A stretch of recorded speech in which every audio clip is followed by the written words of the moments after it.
tombée dans le panneau de tous les obstacles qui empêchent d'accepter son unicité sans exception. La pression sociale, la comparaison aux autres, les expériences passées traumatisantes, la faible estime de soi, les croyances limitantes, la peur du rejet, de l'échec, le sentiment de honte, tous sans exception. Savais-tu que le bonheur est une question de choix? Le bonheur, un choix à la fois est un podcast hebdomadaire qui s'adresse à toi si tu désires reprendre le contrôle de ta vie pour t'épanouir, être libre et heureux, mais aussi pour donner du sens à ta vie et vivre du succès. Savais-tu que tes choix passés t'ont mené là où tu es aujourd'hui et que ceux que tu feras aujourd'hui seront gages de ton avenir? Joins-toi à moi pour apprendre à faire des heureux choix, à t'aligner avec tes besoins, tes désirs et tes convictions. Nous discuterons ensemble d'une foule de sujets qui te guideront vers le bonheur et l'épanouissement. Je te partagerai également mon histoire, mes réflexions et je t'entraînerai dans les dédales d'une multitude de possibilités. Je suis Catherine Bombardier, multipotentielle, grande amoureuse du développement personnel et de la recherche d'une vie meilleure. Plus de 20 ans à me chercher et à toujours vouloir m'améliorer m'ont mené ici, aujourd'hui avec toi. Je t'invite personnellement à venir te joindre à moi sur les réseaux sociaux où j'y partage d'autres pépites qui pourraient très bien t'être utiles. Bienvenue chez moi!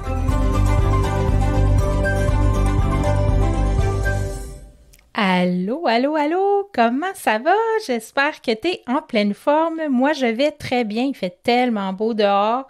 Le printemps est arrivé. Les températures fluctuent, mais ça, on fait avec. C'est pas grave.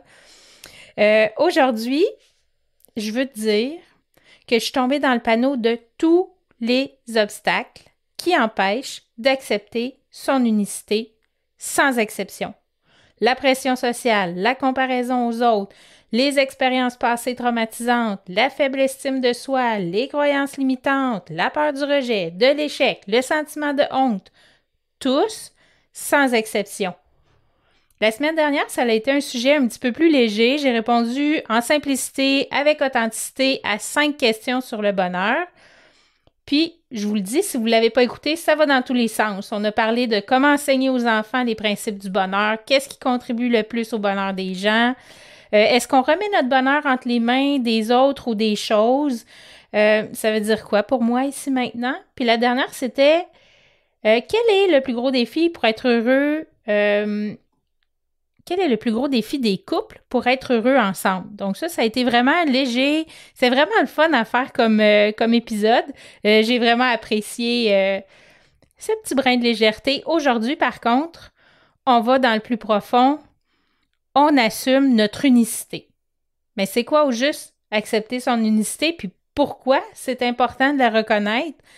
Qu'est-ce que ça peut apporter de bon dans ta vie? Évidemment, c'est sûr qu'il y a des obstacles à tout ça. Tu sais, dans chaque truc qu'on fait, il y a toujours des obstacles. En tout cas, 99% du temps. Reconnaître et assumer son unicité. Puis je vais te donner aussi quelques outils. Donc ça, c'est un petit peu le topo de ce qui va se passer aujourd'hui dans l'épisode. Et je vais citer à quelques reprises Brené Brown. J'en ai parlé, je l'aime tellement, cette femme-là, je l'adore. Brené Brown, pour moi, c'est vraiment une super référence. Elle est auteure, conférencière, c'est une chercheuse américaine renommée. Puis, elle est reconnue pour ses travaux sur la vulnérabilité, la honte, l'empathie et l'authenticité aussi. Fait qu'elle a vraiment inspiré une tonne de monde. Ses travaux ont eu un impact significatif dans le domaine du développement personnel puis du leadership, mais aussi de l'éducation. Fait que c'est pas rien, là. Elle a vraiment un impact super important. Elle a publié plein de livres à succès. Elle a donné des conférences TED qui sont très populaires. Elle a fait des talk shows. Écoute, vraiment, là, elle est partout. C'est phénoménal ce qu'elle a fait. Elle a écrit vraiment plusieurs super bons livres. Et elle parle souvent de l'importance d'accepter son unicité, de s'aimer soi-même, même avec ses défauts et ses vulnérabilités. Est-ce que tu es d'accord avec elle? Moi, je trouve qu'elle a tellement raison. Je pense que ça doit faire partie du cheminement de chacun pour s'épanouir. C'est pas facile, mais ça vaut tellement la peine. Accepter son unicité, là, ça implique vraiment plein de choses. C'est pour ça que je dis que c'est pas facile parce que ça va vraiment à l'intérieur de toi, vraiment au plus profond de toi-même. C'est de te connaître toi-même en premier. Si tu te connais pas, comment tu peux savoir c'est quoi ta différence, c'est quoi ton unicité, qu'est-ce qui fait que tu es unique? Il faut vraiment que tu apprennes à te connaître toi-même. Tu dois aussi être à l'aise avec qui tu es vraiment, pas juste de l'image que tu veux projeter ou que tu projettes. Fait que ça, c'est super important aussi. L'autre chose qui me vient en tête, c'est que de pas accepter son unicité, là, c'est aussi de pas se conformer aux normes sociales ou aux attentes extérieures. Parce qu'à ce moment-là, tu fais juste mettre des masques puis tu te caches derrière une façade.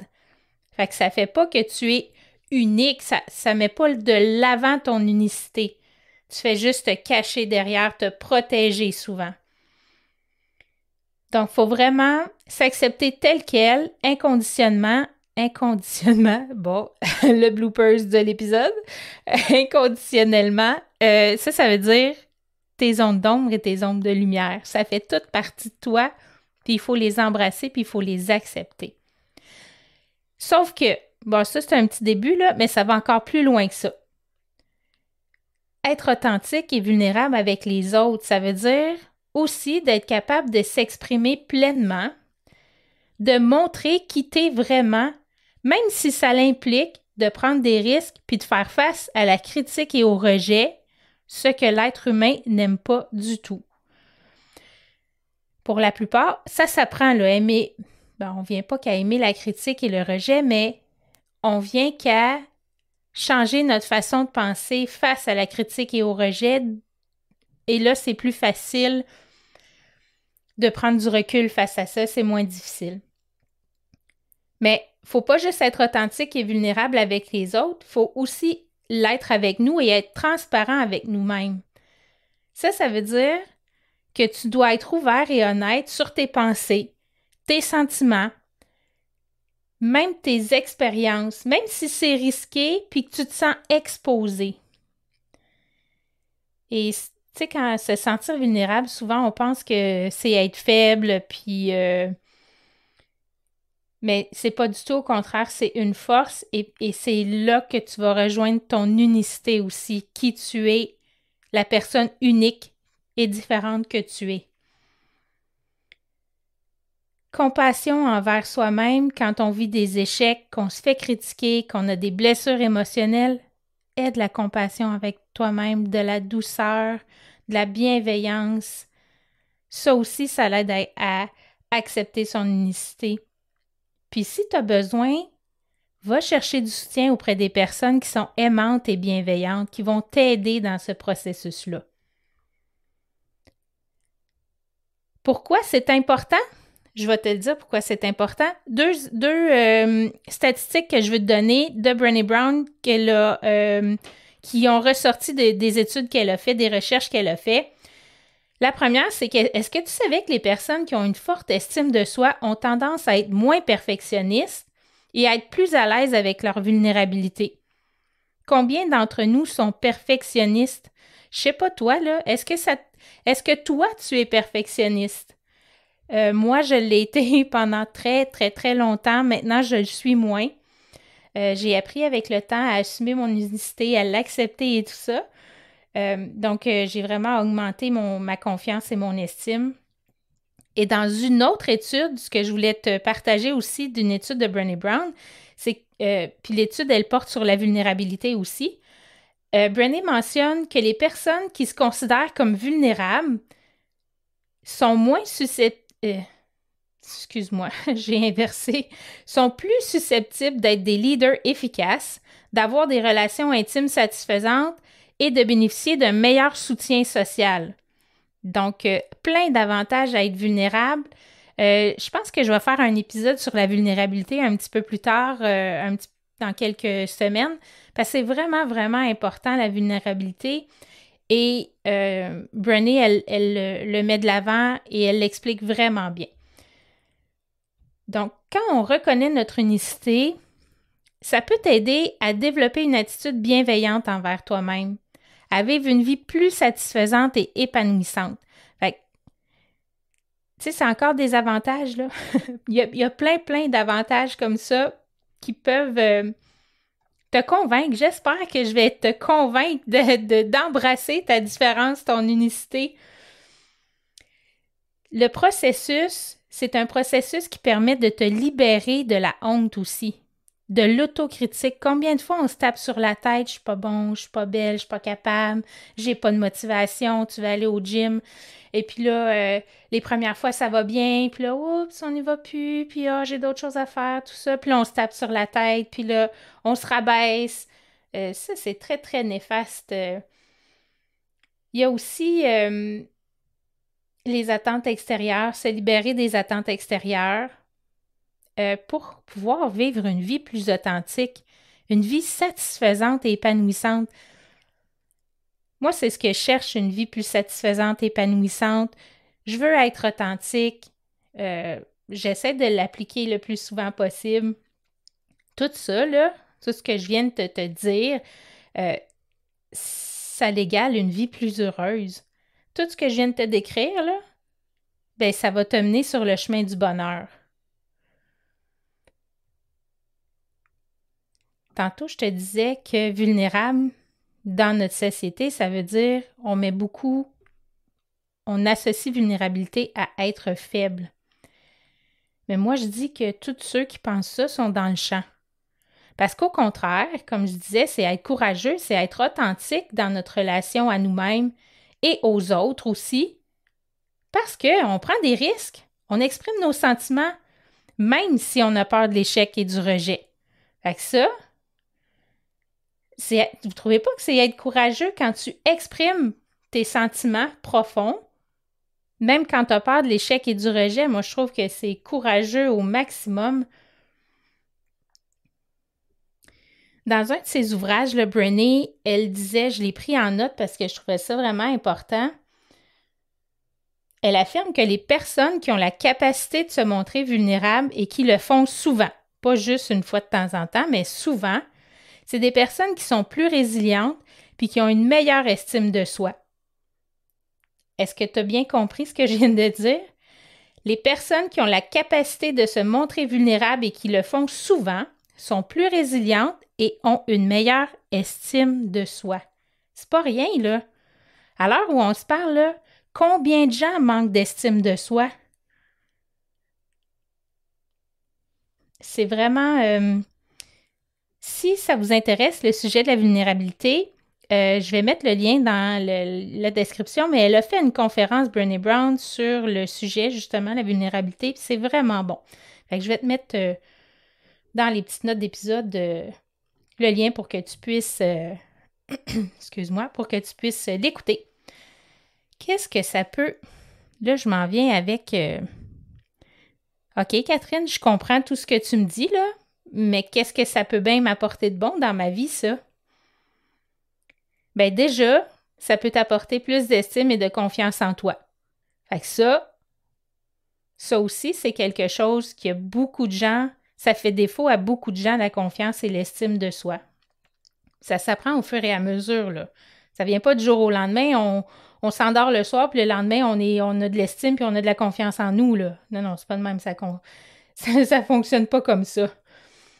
Quand tu assumes ton unicité, ben, tu deviens plus confiant, tu es plus créatif, tu as plus d'empathie, tu apprends à mieux t'aimer, à mieux prendre soin de toi. C'est encore là, tu sais, j'espère que tu commences à être convaincu qu'accepter son unicité, ça a tellement de bienfaits sur ta personne, sur ta vie, sur ton propre bonheur. C'est juste incroyable, là, parce que quand tu apprécies ta propre valeur, tu as moins besoin de la validation des autres pour te sentir bien. Quand tu acceptes ton unicité, tu peux aussi, c'est ça que je disais tantôt, apprendre à t'aimer, apprendre à prendre soin de toi, parce que quand tu es à l'aise avec qui t'es, ben, tu es bien plus porté à prendre soin de ton corps et de ton esprit. Right? Tu sais, quand tu es dans un bon moment, ça va bien, tout ça, tu dis « Ah ouais, il me semble que je prendrais un bon bain ou que je me crèmerais le corps avec ma nouvelle crème à la lavande, peu importe, je dis n'importe quoi, là, mais vraiment, quand accepter son unicité, c'est vraiment aussi d'être à l'aise avec qui t'es, puis vraiment de prendre soin de toi, ce qui est vraiment important aussi pour ton bonheur. Être différent, là, tu sais, depuis tantôt, ça a l'air bien beau, tout ça, là, mais ça peut être difficile. C'est pas toujours facile, pas toujours évident, mais une fois que c'est fait, qu'on a accepté notre unicité, notre différence, on est mieux équipé pour faire face à l'adversité. Parce que quand on se connaît, êtes-vous d'accord, là, quand on se connaît, es-tu d'accord que c'est plus facile de faire face à l'adversité? On renforce notre résilience à ce moment-là. Ça favorise la créativité quand tu acceptes ton unicité. Ça te permet d'explorer plein de domaines qui te tiennent à cœur sans avoir peur de la critique et du jugement parce que tu t'acceptes. Et tu sais que peu importe, même si t'es pas bon ou que tu vis des échecs dans ce que tu essaies de nouveau, ben, tu vas être capable de faire face à l'adversité. Puis en plus de ça, l'autre chose que je voulais te dire aussi qui est super important, c'est que si tu es capable de reconnaître tes propres différences, ça va être bien plus facile d'accepter les différences des autres. Tu vas être bien plus empathique face aux autres si tu es capable toi-même de reconnaître tes propres différences. Puis là, c'est beau ce que j'ai dit avant tout ça, là, mais tu sais, en début d'épisode, je te disais que j'ai tombé dans tous les pièges possibles. Ben, là, je t'ai décrit, là. C'est pas toujours rose, là, c'est pas toujours facile, parce que on a une pression sociale énorme. Puis ça peut vraiment être un obstacle important à l'acceptation de ta différence. Parce que quand tu veux suivre les normes sociales et culturelles, ça t'incite à vouloir te conformer à une image, à un modèle de comportement. Mais cette image-là, ce modèle de comportement-là, ça ne veut pas dire que ça te représente et que ça te ressemble. Puis l'autre chose, c'est que ça ne veut pas dire que c'est aligné avec ton essence et ta vraie identité, ta véritable identité. Par exemple, je te donne un exemple. Si une personne est passionnée d'art, mais que sa famille, elle pousse à devenir médecin pour des raisons financières ou encore le prestige social, ça se peut très bien que tu aies de la difficulté à accepter ton unicité artistique. Right? Est-ce que cette personne-là va être heureuse? Peut-être un certain temps, mais je ne suis pas convaincue que ça va durer. L'autre piège dans lequel je suis tombée, c'est la comparaison aux autres. Ça m'a vraiment empêché de m'accepter telle que j'étais.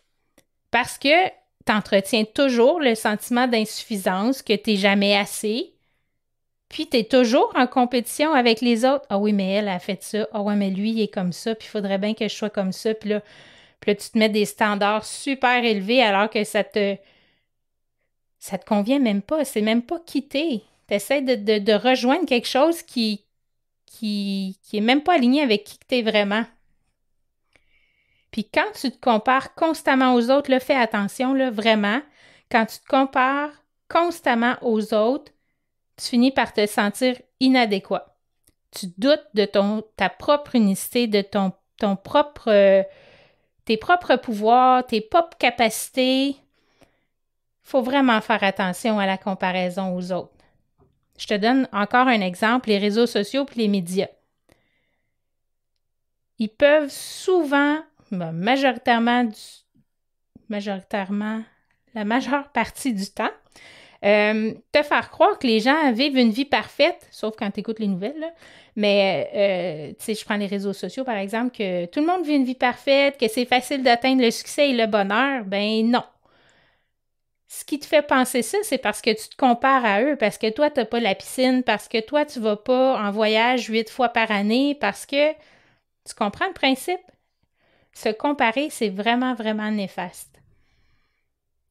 Ben, il y a aussi les expériences passées qui ont causé des traumatismes. Ceux-là, ça peut créer des blocages émotionnels à l'intérieur de toi. Puis ça aussi, ça peut t'empêcher de t'accepter, puis de t'aimer, puis d'embrasser ta différence.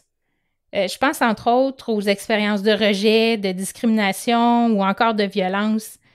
Par exemple, une personne qui a été harcelée à l'école pour sa différence, est-ce que ça se peut qu'elle ait du mal à accepter sa différence et à la valoriser? Je pense que oui. Fait que les expériences du passé aussi peuvent créer des blocages qui empêchent d'accéder à notre unicité puis de l'accepter. On a parlé d'estime de soi un petit peu plus tôt aussi.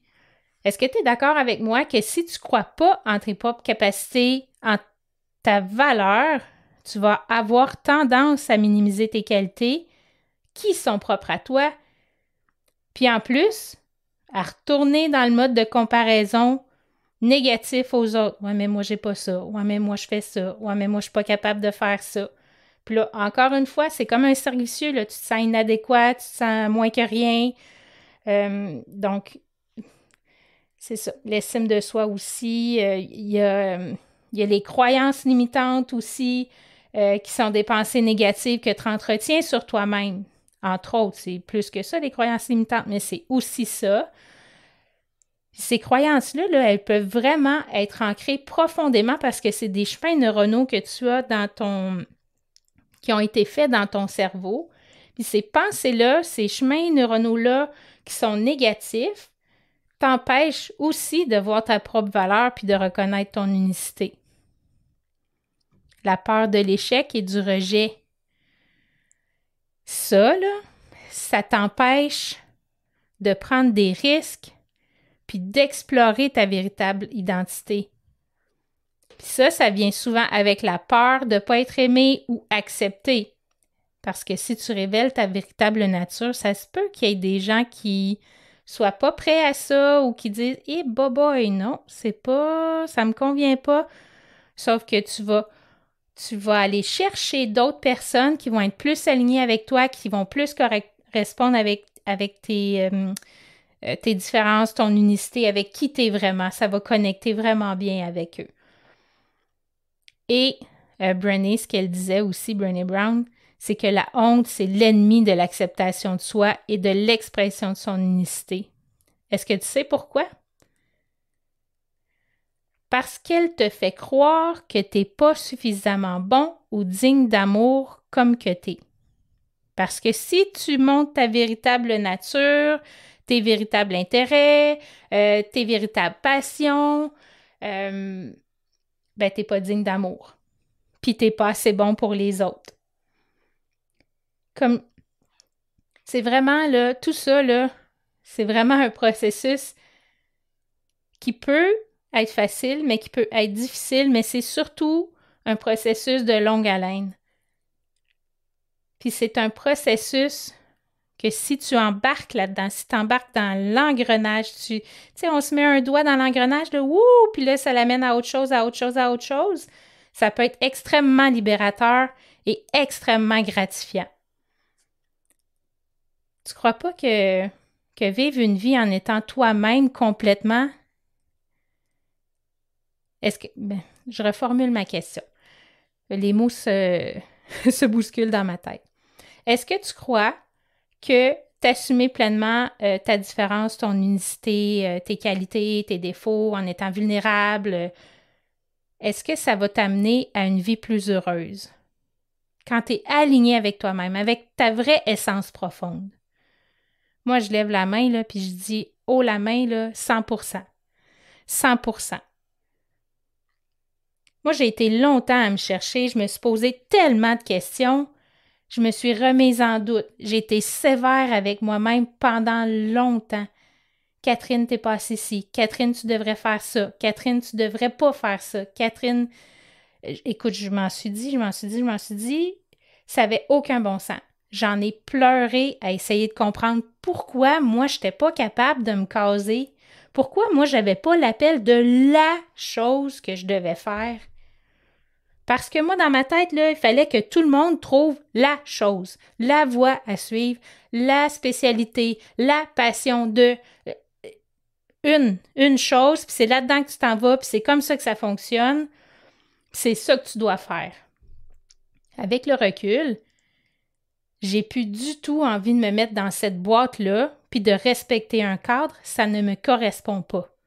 Avec le temps, avec la connaissance de soi, avec les démarches que j'ai faites, j'ai vraiment appris c'était quoi mon unicité, c'était quoi, moi, qui me différenciait des autres. Je peux te dire que je suis tombée dans le panneau, je te l'ai dit tout à l'heure, de tous les obstacles que je t'ai énumérés, là, que je viens juste de t'énumérer sans exception. Je les ai tous vécus. Pression sociale, comparaison aux autres, expérience passée traumatisante, la faible estime, les croyances, la peur, le rejet, le sentiment de honte, tout. Je les ai toutes eues à un moment ou un autre dans ma vie. Puis encore aujourd'hui, là, je me débat avec quelques-uns. Là. Il y en a certains là, que c'est pas acquis pour moi encore. Là. Mais ça va de mieux en mieux. Puis je me laisse du temps et de l'espace. Ça, c'est vraiment important aussi. Laisse-toi du temps, laisse-toi de l'espace. Il faut que tu fasses de l'espace dans ton agenda pour apprendre à te connaître. Tu peux pas mettre ça sur le top de la liste, puis, en bas de la liste, je veux dire. Puis de dire, OK, je vais faire ça, puis après ça, je vais prendre le temps de me connaître, puis non, ça marche pas. Il faut que tu le mettes en priorité. Aujourd'hui, je suis capable, OK, la plupart du temps, de me traiter avec bienveillance et compassion. J'y arrive, là. Pas 100% du temps, mais quand même, je suis bien meilleure que je l'ai été dans les années passées. Puis moi, mon unicité, ça vient du câblage de mon cerveau. Ben oui. Moi, je suis multipotentielle, c'est-à-dire j'ai un cerveau neurodivergent, un cerveau atypique, qui ne fonctionne pas comme les gens qui sont typiques, qui, eux, ont une voix, qui, eux, ont trouvé la chose qui les passionne et qui font ça pendant 40 ans. Mais moi, je ne suis pas comme ça. J'en ai glissé un mot dans les épisodes précédents aussi. Mais là, moi, j'ai le goût d'aller plus en profondeur parce que peut-être que tu es comme moi puis que toi aussi, tu as un câblage différent de ton cerveau. Là, je vais dire multi pour multipotentiel, là. Mais être multipotentiel, c'est être quelqu'un qui a une super bonne capacité de trouver des solutions. Moi, je fais partie de celles-là, qui ont une très bonne créativité, puis pas seulement dans les arts, mais aussi dans le fait de générer des idées. Je lève ma main. Qui ont des intérêts multiples, qui changent souvent d'intérêt. Souvent, les autres vont penser que je suis une girouette ou que je finis jamais rien, mais de mon point de vue à moi, c'est pas ça du tout, là. C'est que moi, selon qui je suis, j'ai fait le tour du jardin, j'ai appris ce que j'avais à apprendre, puis que là, je suis prête à passer à d'autres choses. Puis j'ai acquis assez de compétences dans ce domaine-là pour moi. C'est ça, j'ai fait le tour. Puis là, boum, je change d'intérêt. Je vais vers autre chose. Donc ça, encore une fois, moi, je lève la main. Rapidité d'exécution, rapidité à réfléchir et tout ça, trouver des solutions, je lève la main. L'autonomie, la curiosité intellectuelle ultra développée. Moi, là, je suis une éternelle étudiante. J'adore apprendre. Apprendre, pour moi, là, c'est comme manger.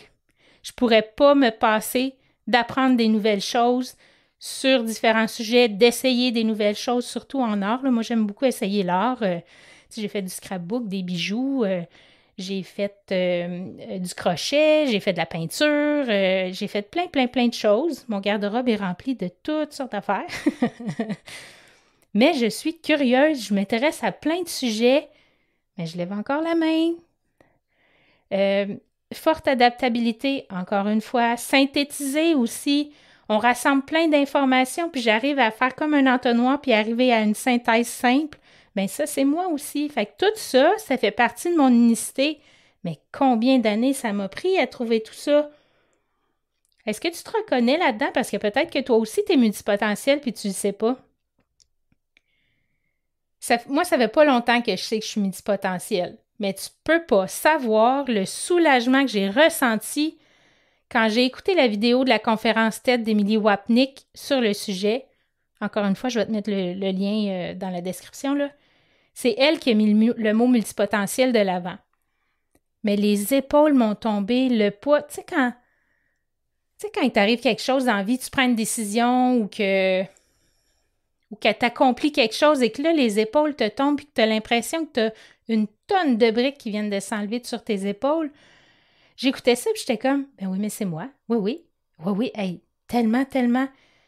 C'est comme une étiquette, mais en même temps, c'est juste de s'identifier puis de savoir que tu n'es pas seul là-dedans. Ça m'a tellement fait du bien, ça a tellement été libérateur.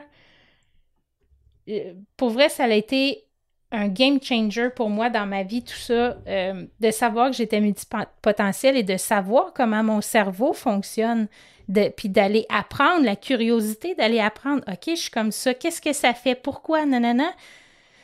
C'est encore plus merveilleux. Fait que moi, là, trouver la chose dans laquelle je devais me spécialiser pour enfin trouver ma voie puis être comme les autres, ben non, pas possible. C'est un gros X rouge.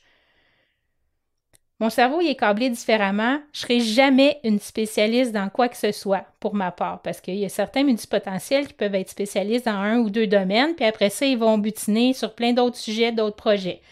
Moi, je ne serai jamais spécialiste dans quoi que ce soit. Par contre, je suis une excellente généraliste dans plein de domaines. Je suis bonne dans plusieurs choses. Puis là, je dis pas ça pour me prêter les bretelles, là, mais pas du tout, c'est pas mon genre. C'est juste la réalité. Puis je l'ai accepté. Tous ces atouts-là que j'ai dans ma manche font que je changeais d'emploi à peu près à tous les 4 ans parce que j'avais fait le tour du jardin puis que j'avais appris ce que j'avais à apprendre. Les employeurs qui m'ont gardé plus longtemps, c'est parce qu'ils m'ont mis dans d'autres postes, que je signifiais mon intérêt pour changer de poste, puis là, ben, j'évoluais là-dedans. Mais à chaque fois que je change d'emploi, je pars jamais de zéro parce que j'ai plein de bagages dans plein de domaines différents. Fait que moi, ma différence, mon unicité, là, elle me sert vraiment beaucoup. Sauf que avoir ce beau câblage-là, avoir un cerveau différent comme ça l'apporte autre chose aussi. Tu sais, il y a toujours le revers de la médaille. Ben, je suis dispersée, je m'ennuie rapidement. Tu sais, le manque de confiance et d'estime de moi est toujours pas loin sur le bord de la porte, puis est prête à revenir rapidement aussi.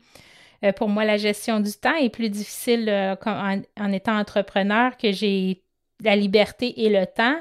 La gestion de temps est difficile pour moi. Donc, tout ça, tu sais, si je peux te donner un exemple, là, mettons, c'est que je peux m'intéresser à un sujet à fond pendant 6 mois, 1 an. Puis après ça, ben, je passe complètement à un autre domaine, j'apprends des nouvelles choses. Fait que ça, le multi, ça fait partie de lui. Puis il faut qu'il l'accepte, puis c'est comme ça. Trouver sa place dans le monde professionnel quand tu es un multi, c'est assez difficile. Parce que, first, c'est difficile de choisir.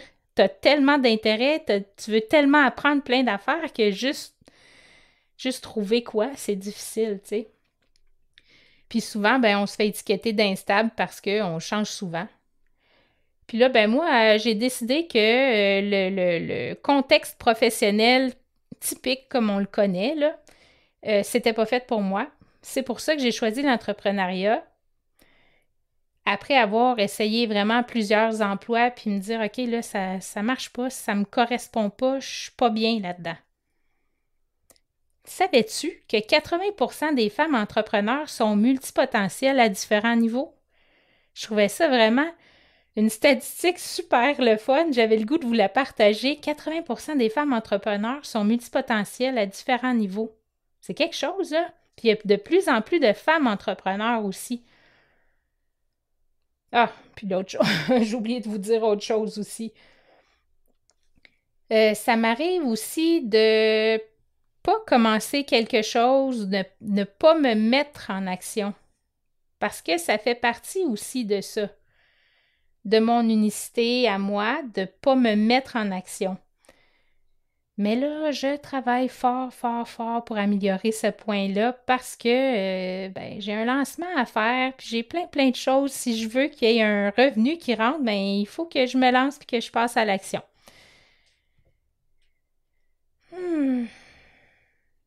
j'ai lu quelque part aussi, autre fait intéressant que je voulais vous partager, c'est que j'ai lu quelque part que plusieurs gestionnaires de projets, managers, directeurs, c'est des généralistes multi.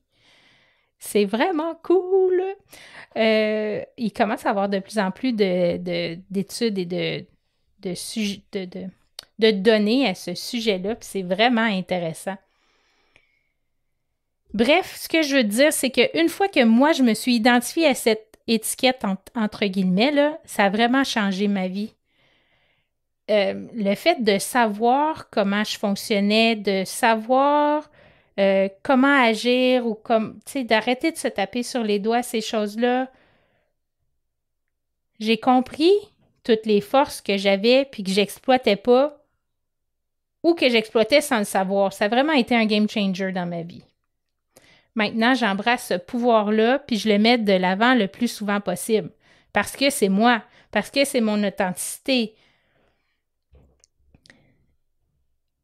Si le sujet t'intéresse, je t'invite aussi à suivre Marie-Pierre Provencher, alias Marie Multi, comme elle aime s'appeler.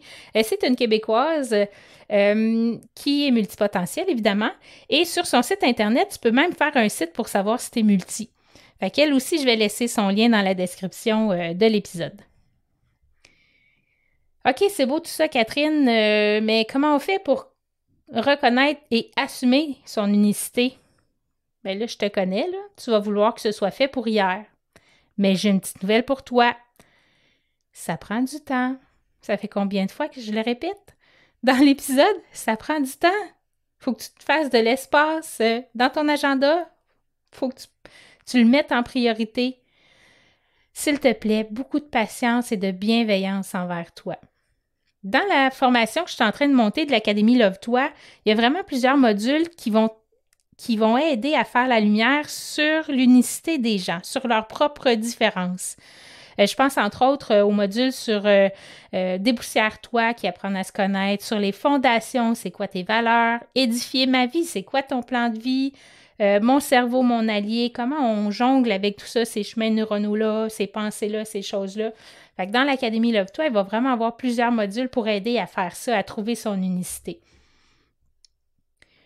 Puis là, j'aimerais ça te partager quelques pistes pour que tu puisses, pour t'aider à toi aussi, trouver ton unicité si jamais tu ne sais pas encore c'est quoi tes différences. Puis, fait que la première chose que j'aimerais te dire, c'est que prends le temps de te connaître et de t'accepter tel que tu es. Il faut que tu sois à l'écoute de tes pensées, tes émotions, tes comportements. Réfléchis sur tes valeurs et tes objectifs de vie. À part ça, apprends à accepter tes forces, tes faiblesses, tes différences. Apprendre à t'aimer, t'accepter tel que tu es. On est tous différents.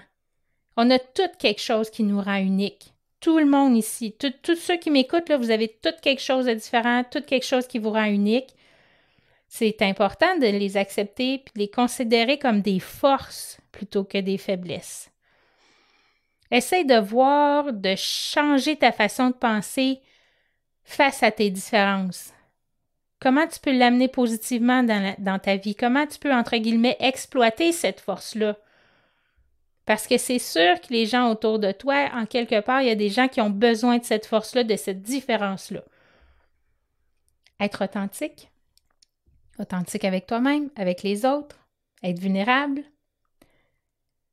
Quand on est authentique, ça veut dire qu'il faut être vrai avec tes pensées. Il faut que tu sois vrai avec tes émotions. Il faut que tu sois vrai avec tes comportements.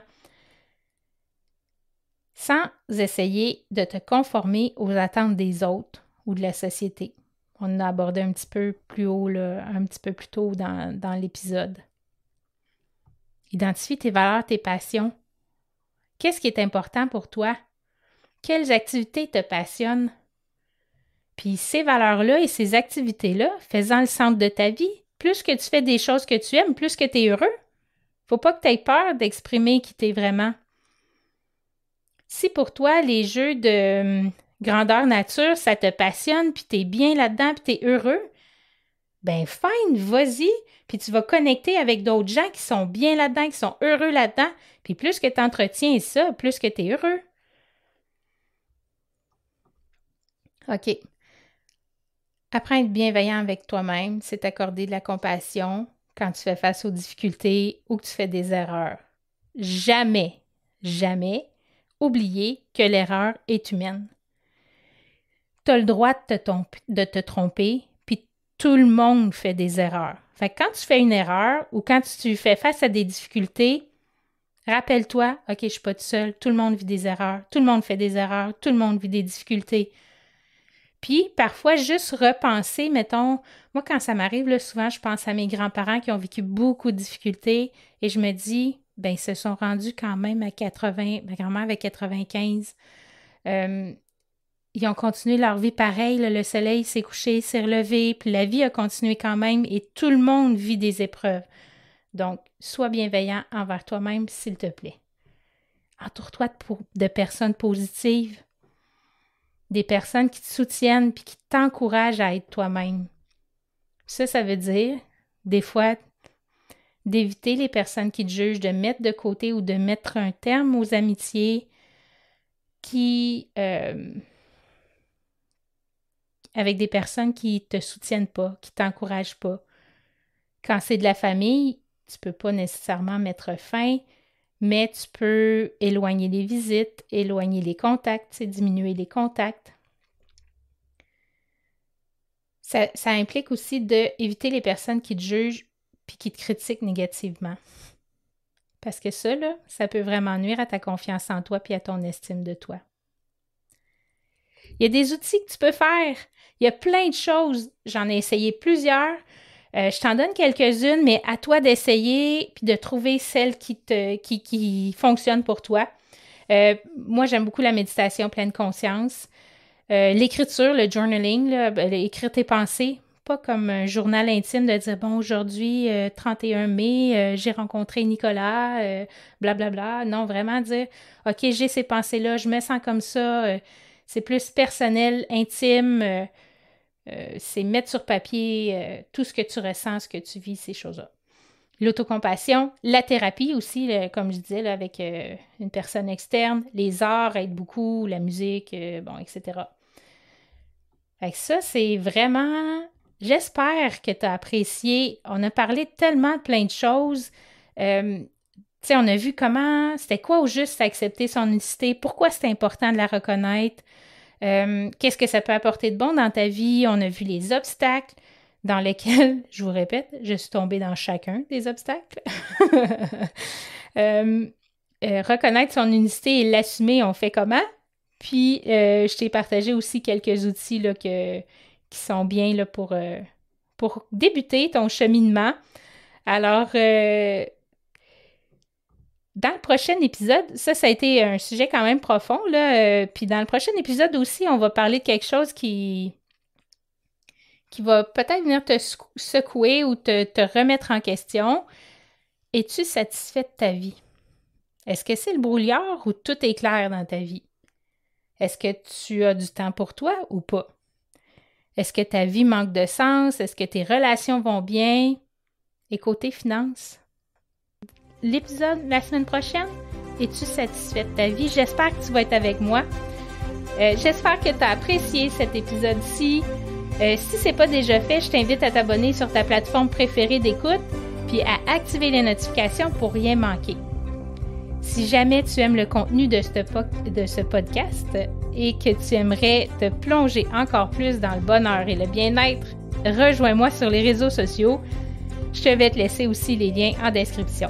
Je te remercie énormément d'avoir été à l'écoute avec moi. Je te souhaite une merveilleuse journée, une fabuleuse semaine, les bienheureux, les bienheureuses. À la semaine prochaine!